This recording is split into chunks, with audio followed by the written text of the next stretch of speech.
Hello dear friends, welcome back to your YouTube channel Passion for Learning Standard. First of all, how are you? I hope you all will be fine. From today, I am going to start a new series of poetic devices or literary devices.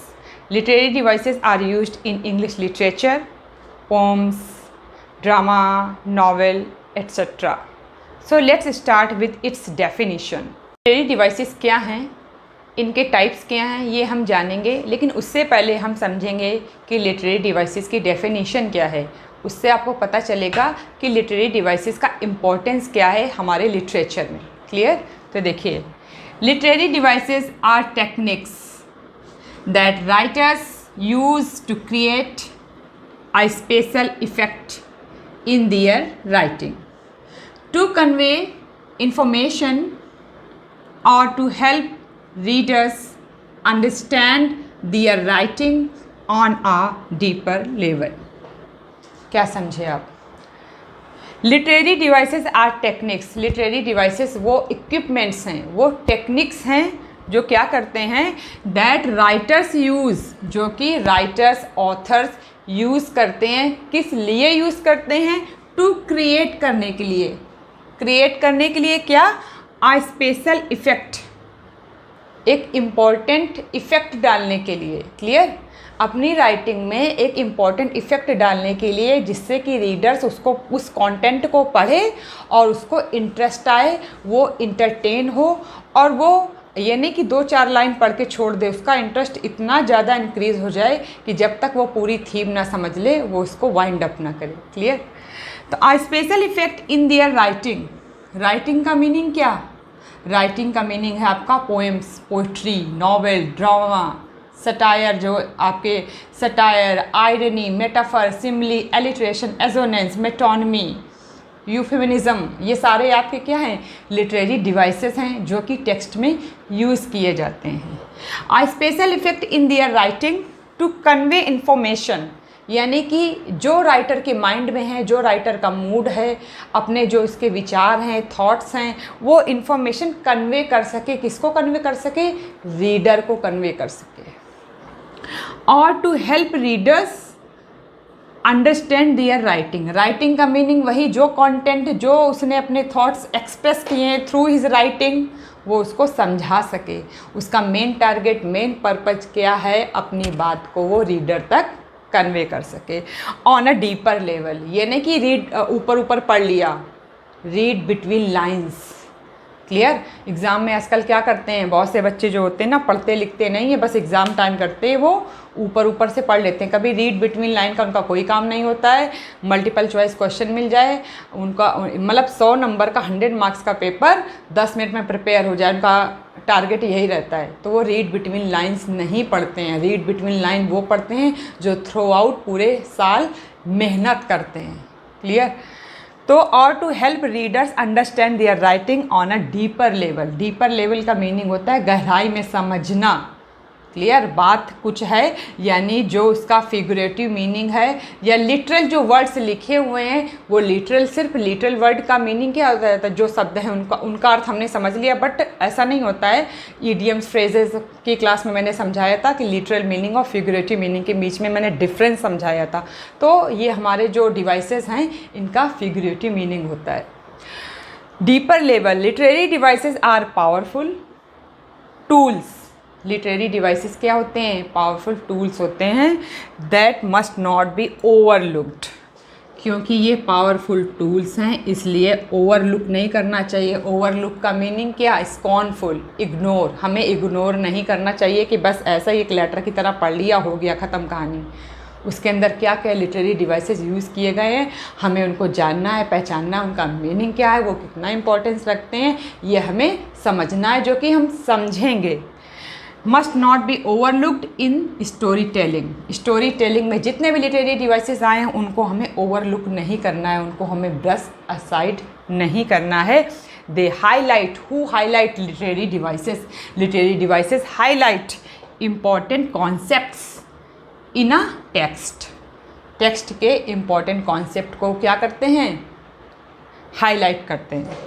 Strengthen the content, जो भी content, जो lines, जो mood, जो information writer देना चाहता है उन विचारों को वो क्या करते हैं और स्ट्रेथन करते हैं, यानी कि फोर्सफुली वो उन बातों को रीडर तक पहुंचाते हैं। कौन पहुंचाते हैं? Literary devices. And help readers to connect stay tuned. Stay tuned कौन रखता है? लिटरेरी डिवाइसेस रखते हैं। स्टे ट्यून्ड किसको? रीडर्स को with the content of the writer. Okay, help readers to connect to the characters. और रीडर किससे connect रहते हैं? जो राइटिंग है, किसकी? राइटर की जो राइटिंग है। और राइटिंग में कौन है? उस राइटिंग में कैरेक्टर्स हैं, प्लॉट है, थीम है, उसका क्लाइमैक्स है, उस कंटेंट का। उस क्लाइमैक्स से, उस कंटेंट से, उस कैरेक्टर से, उस थीम से रीडर्स को स्टे ट्यून्ड रखते हैं हमारे literary devices. Clear?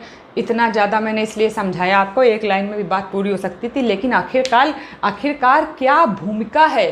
What the role they play in literature.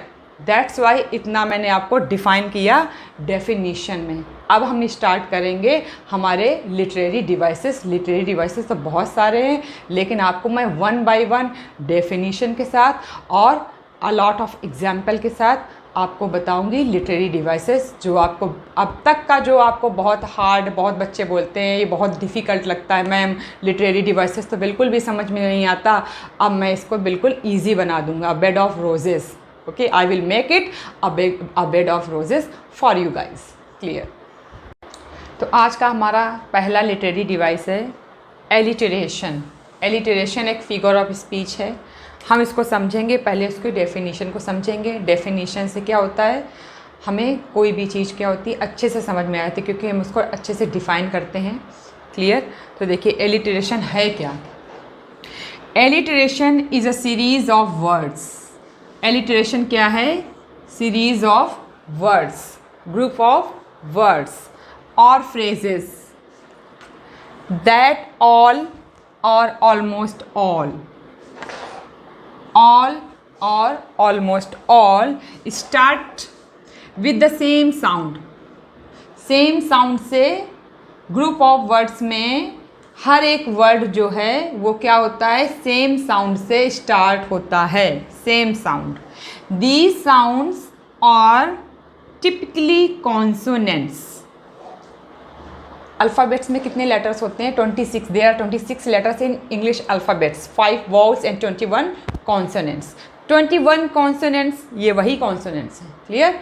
तो हमारे जो 21 कॉन्सोनेंट्स हैं उसमें कोई भी एक कॉन्सोनेंट वो सेम पैटर्न में रहेगा, हर एक वर्ड की स्टार्टिंग में वही साउंड देगा, वो सेम कॉन्सोनेंट साउंड देगा। कहाँ? एलिटरेशन में।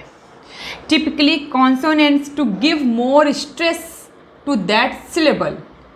सिलेबल जानते हैं आप? Doctor, doctor. There are 2 syllable, doc and ter. The word doctor is made of 2 syllable। तो ये हमारे सिलेबल होते हैं। तो इस सिलेबल में क्या करता है? वो मोर स्ट्रेस देता है, यानी फोकस करता है क्या? Consonant sound. We often come across alliteration in poetry, titles of books and poems. Poetry में, बुक्स के टाइटल में और पोम्स में हम क्या देखते हैं? Alliteration figure of speech has been used. Clear? आपने डेफिनेशन समझी। अब हम इसको समझेंगे कि टाइटल्स ऑफ बुक्स में कहाँ कहाँ आपने कम क्रॉस किया है या नहीं किया है, तो आज जान जाएंगे। और क्या समझेंगे? इनके एग्जाम्पल समझेंगे सेंटेंस के थ्रू। यस, अब हम एलिटरेशन के कुछ एग्जाम्पल समझेंगे और एग्जाम्पल के थ्रू आपको कोई डाउट नहीं होगा इस लिटरेरी डिवाइस को समझने के लिए। Through out the life you will never miss and forget. Clear? आप कभी नहीं भूलेंगे कि एलिटरेशन कौन सा फिगर ऑफ स्पीच है या क्या लिटरेरी डिवाइस है। हम यानी फाइंड आउट कर सकते हैं किसी भी टेक्स्ट में, कंटेंट में, पोएम में, जहाँ कहीं भी इसका यूज़ किया गया होगा या किया जाएगा। क्लियर? एलिटरेशन मैंने आपको भी बताया था कि ये बुक्स के नेम में भी एलिटरेशन फिगर ऑफ स्पीच का यूज़ किया जाता है। क्या? Pride and prejudice. ये देखिए पी और यहाँ भी पी है, ये दोनों क्या है हमारे? ये दोनों ही कॉन्सोनेंट हैं, इसलिए कॉन्सोनेंट साउंडिंग भी दे रहे हैं। Pride and prejudice. दूसरा देखिए, sense and sensibility. Sense and sensibility, ये दोनों वर्ड में, सेंस में और सेंसिबिलिटी में सेम कॉन्सोनेंट साउंडिंग आ रही है, सा की। Clear? Sense and sensibility, they both are books written by Jane Austen, who is famous novelist. Clear? ये जो फेमस नॉवलिस्ट हमारी जेन ऑस्टन है, ये एलिट्रेशन फिगर ऑफ स्पीच को, एलिट्रेशन लिटरेरी डिवाइस को बहुत ज़्यादा पसंद करती थी, इनको बहुत अच्छा लगता था। दैट्स वाई अपने कंटेंट में अपनी बुक्स के नाम को भी इन्होंने इसी एलिट्रेशन लिटरेरी डिवाइस को यूज़ करके उनके नाम को रखा है, यानी अपनी बुक्स को नाम दिए हैं। Pride and prejudice, sense and sensibility, यानी इनके और भी आप नावल फाइंड आउट कीजिएगा, इट्स योर ड्यूटी। आप देखिए टंग ट्विस्टर। टंग ट्विस्टर भी एक गेम होता है ना, दिया जाता है कि कौन कितने सेकंड में बोलेगा, कितनी जल्दी बोलेगा और फ्लुएंटली बोलेगा, स्मूथली बोलेगा। ऐसा नहीं होगा कि आप गलती करेंगे, आप रुक जाएंगे, आप उसका प्रोनाउंस जो है वो रॉन्ग वे में करेंगे, वो होते हैं हमारे टंग ट्विस्टर। तो टंग ट्विस्टर में भी क्या होता है, alliteration literary device is used for tongue twister. देखिए, Peter Piper picked a peck of picked peppers. Peter Piper picked a peck of Peter Piper picked a peck of pickled peppers. तो आपको कितनी speed में बोलना है, जितनी speed से आप बोल लेंगे को आपको कॉम्पीट किया जाएगा 3-4 लोगों के बीच में या 2 पर्सन के बीच में। जो जितने कम टाइम में बोल लेगा he will be awarded. Clear? तो यहाँ देखिए पी की sounding, Peter Piper picked a peck of pickled peppers। तो यहाँ P की साउंडिंग आ रही है, many times P is repeated। Clear? और जो कि हमारा कॉन्सोनेंट है। अब देखिए दूसरे में, ये भी हमारा टंग ट्विस्टर है। she sells on the seashore। she sells seashells on the seashore, ये भी हमारा टंग ट्विस्टर है और ये हमारा लिटरेरी डिवाइस है, alliteration, because the same consonant sound is being repeated multiple times.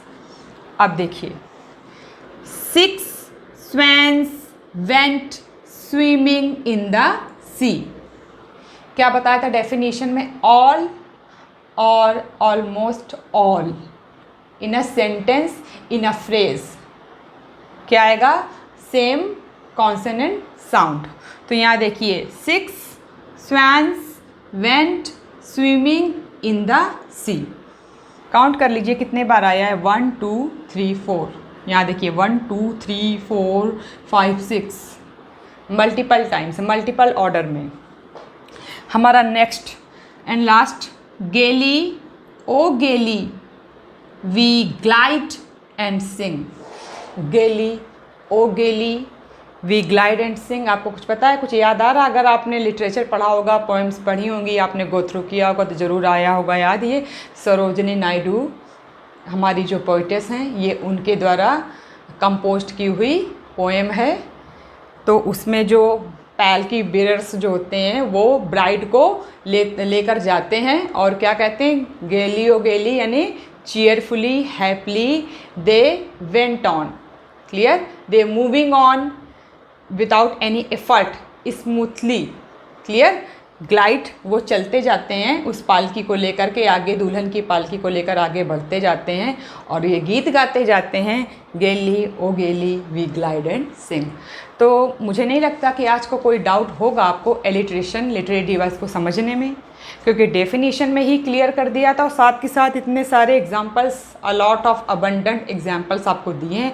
और इतने भी कम पढ़ रहे हों तो it's your duty to find out some more examples to go through.